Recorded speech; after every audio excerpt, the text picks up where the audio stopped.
Olá pessoal, eu sou o Fernando e estou aqui para a gente dar continuidade ao tema de radiografias panorâmicas e eu vou falar um pouquinho sobre interpretação nessas radiografias. Vem comigo. Pessoal, então para a gente realizar uma interpretação correta das radiografias panorâmicas e tirar todo proveito, é importante reconhecer as estruturas anatômicas e lembrar da complexidade do terço da face, tá?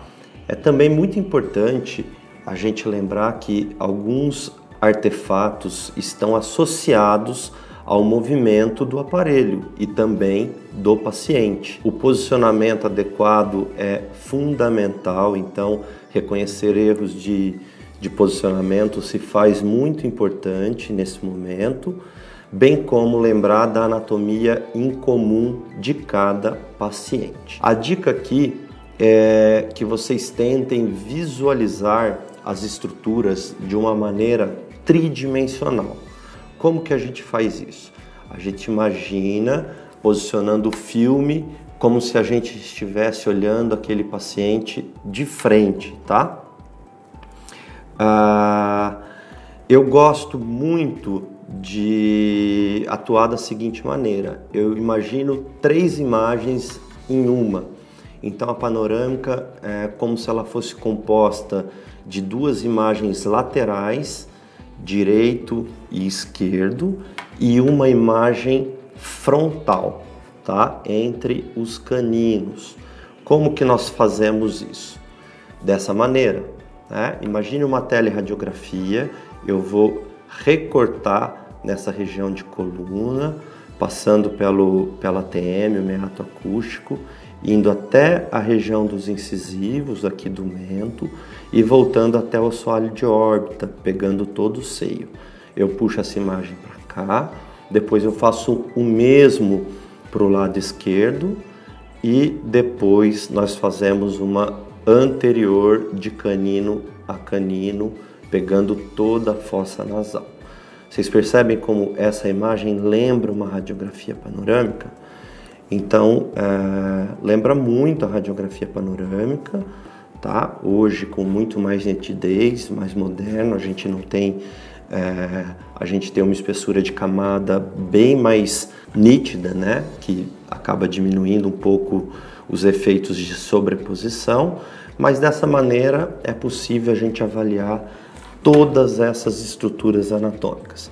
Então é uma dica que eu sempre dou para os alunos e para os amigos: tentem observar as estruturas anatômicas antes de olhar para dente, antes de olhar para alguma lesão, né? Aqui estruturas como fossa mentual, protuberância, fóvea submandibular, canal mandibular, linha oblíqua interna, linha oblíqua externa, espinha nasal anterior, septo nasal, canal infraorbitário, ATM, meato acústico, a fossa ptérigo-maxilar, né, ou a gota invertida. Então, várias estruturas possíveis de serem visualizadas no exame panorâmico, bem como todos os espaços aéreos, né? Então, oro, hipofaringe, bem possível de se visualizar também. Eu gosto de trazer esse comparativo aqui para vocês, de uma peça anatômica e a radiografia.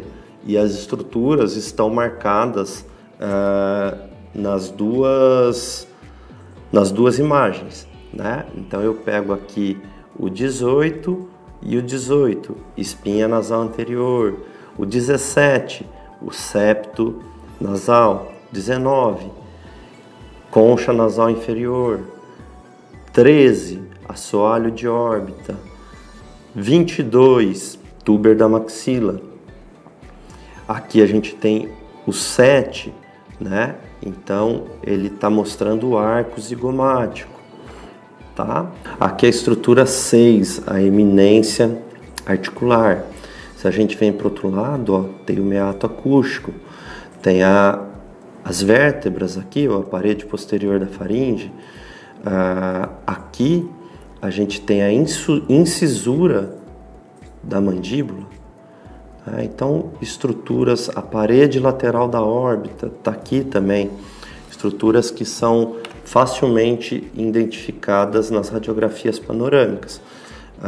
Mudando de slide, então eu tenho aqui o osso temporal, tudo isso é uma parede do osso temporal.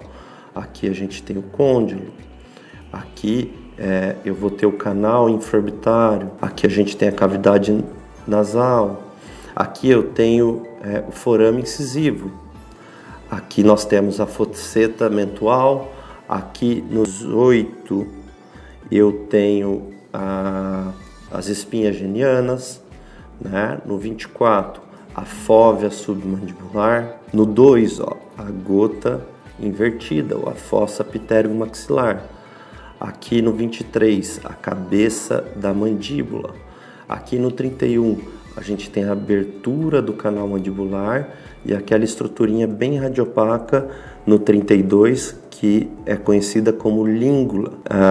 No 30, nós temos o canal mandibular e no 44, a sombra da orelha. Se a gente vem para o próximo slide, o que ele apresenta para a gente? A gente tem algumas estruturas interessantes, algumas estruturas moles, bem como alguns espaços aéreos. A estrutura 21 é todo o palato duro, essa linha radiopaca que vai do lado esquerdo, a parte mais anterior e a parte mais direita, tá? Ela oscila a sua altura dependendo do plano que o paciente faz o exame, então a gente tem que tomar muito cuidado para não sobrepor as raízes dos dentes superiores, tá?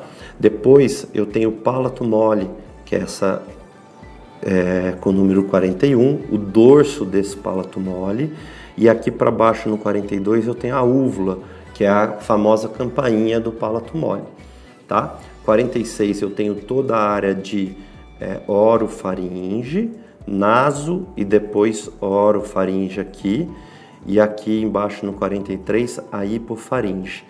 E aqui essa estrutura do 40 que sai do ocioide, tá? Dos dois lados, essa linha branca que vem toda nessa região aqui, ela é toda a língua, né? O músculo da língua, ele preenche, por isso que é importante durante o exame o paciente posicionar o dorso da língua no palato duro. Quando isso não acontece, é fácil de perceber uma imagem radiolúcida nessa região. Pessoal, muito obrigado. Essas são as dicas de interpretação radiográfica.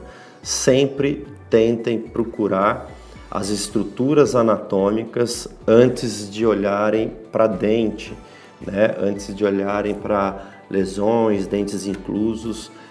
Isso vai trazer uma outra perspectiva na interpretação das radiografias panorâmicas. Um grande abraço.